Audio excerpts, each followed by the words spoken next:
How important is creative? Creative is incredibly important. It's often the lion's share in terms of driving campaign effectiveness. There's been loads of studies on this. There's a recent Nielsen study which shows that creative is responsible for 86% of sales lift in digital ads. That's massive, isn't it? And I suppose that's that cut point, isn't it, where really like adverts have to grab your attention. In order to hold your attention, they have to be novel, funny, or they have to tie into like a human motivation, but then also create some sort of emotional cut through. And I suppose that's really interesting because obviously creative is very subjective. So different emotions, different pictures mean different things to different people. So like what sort of tools would you use to recommend, or what approaches would you recommend to do with that? Yeah, it's exactly that. Basically, creative is completely subjective. We're trying to reach a whole range of different people who will fall into different age groups, different genders, have different behaviours and interests, even different markets. And all of those things will change how they feel about an ad and how they respond, like you say. The way that we can try and tackle this has to be through testing, and it has to be through experimentation. What will work for one brand might not work for your brand, and it can't ever be a one-size-fits-all. Why do you think creative is so challenging to get signed off, given it is so important? Yeah, it's a really good question. I think a lot of it comes back to the point around subjectivity. If you think about an in-house marketing team and the senior stakeholders who they're reporting into, every person in that room is going to have an opinion on which direction the creative should go in and what the creative should be saying, which can often mean that... Designed by committee. Yeah, exactly, which means that it can definitely be hard to sign off. And that approach is leaning on subjective opinions when really those decisions should be made based on data and research. Exactly. It's like the creative most of the time is for the customer, right? That's who the end user is, that's who it's for. But often the people who are making the decisions are very, very far removed from the end user, and that leads to all sorts of challenges, doesn't it, I guess? Yeah, exactly. What sort of research techniques would you use to try and tackle that? So it really varies. Like obviously, like lots of platforms these days have A/B testing in, stuff like that. But things like brand campaigns, you might want to consider things like eye tracking studies, EEG. There's also online tools that you can use that test the emotionality of adverts. So the emotional resonance of an advert will affect its memorability. So usually positive emotions like joy are often used, but also increasingly they use negative emotions then to spike with positive, because that gap between the two increases the advert's effectiveness. I think there's tools like EEGs out there that can be used to measure sort of brain level reactions, but that's like kind of like control studies. Another option is things like panel testing, where effectively what we can do is we can take a piece of creative or up to 10 pieces of creative and we can show them to people's audiences, and what we get them to do is we get them to impose the emotionality onto a piece of creative, and therefore by doing that we can build out what associations someone's brain is making when they see a picture or see an image, kind of like the input test that you see in lots of films where they're like, how does this make you feel? We can test the creative using that. So obviously a lot of people start off with creative concepts or creative ideas and like a big brand idea or a message. And then obviously there's so many different devices, places where adverts can end up these days. Why do you think that's such a challenge for brands to get that right?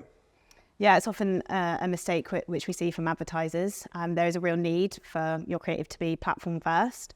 The rise of UGC over the last few years is a great example of this, and shows how advertisers have had to adapt to try and communicate in the way that customers want them to communicate to them. When you're talking about user-generated content, are you talking about channels like TikTok? Where are you most seeing that be effective? Yeah, exactly. TikTok's been the driving force behind that, but now we're seeing that across Reels and YouTube Shorts as well. Yeah, I remember ages ago seeing an IKEA carousel where basically the imagery was actually from someone's Instagram and they were putting it onto the website, and I thought, what a great way of like making something trust, because obviously people are always wondering like, how does this fit when you get a piece of furniture home? So taking the actual Instagram of like, it has a double whammy of like social proof and trust. So yeah, that was really interesting. Yeah, exactly. But it does mean that we require a lot more creative, because every bit of creative then needs to be platform first.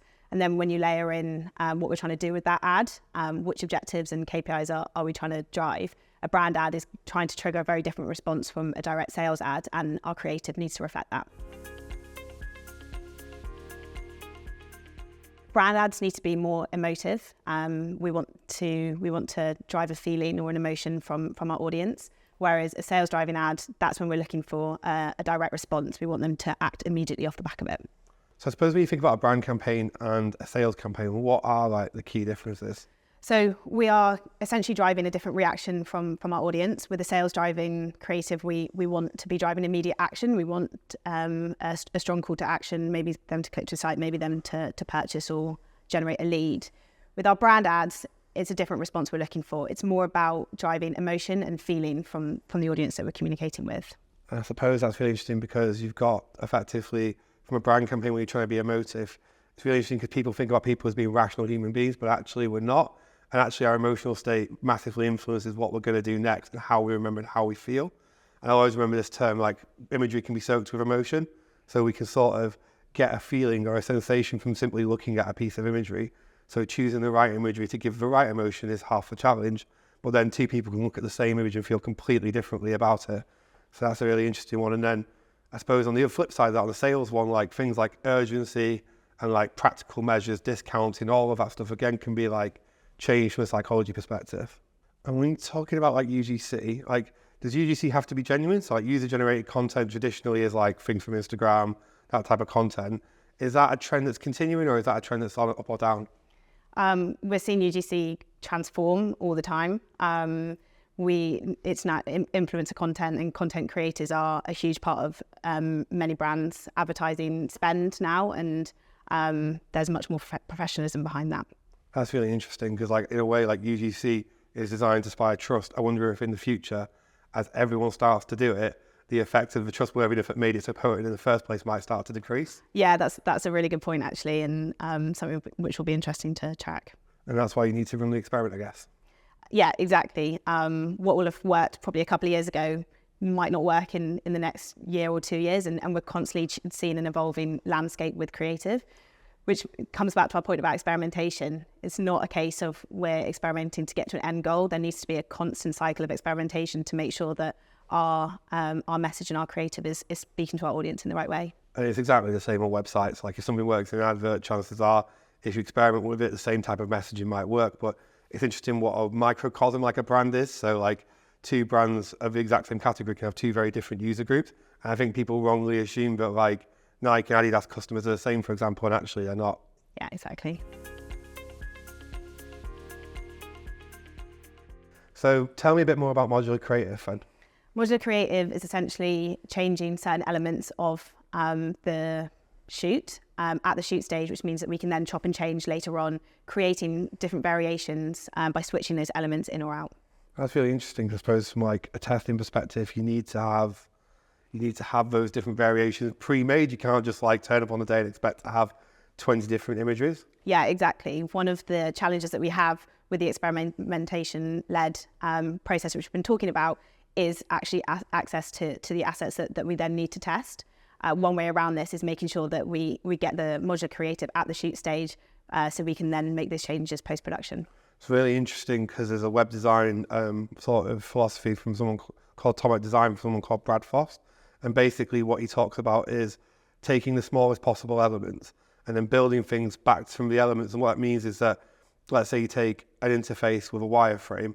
The wireframe is then modular, so you've got your hero image, your columns on the left and the right, and by designing in these fixed patterns, everything breaks back down from the largest scale to the smallest scale of like a letter or an element or a colour. And by using them consistently, it allows you to modulate your designs into lots of different spaces. And I suppose that's probably a very similar way of looking at that type of creative, I guess. Yeah, exactly.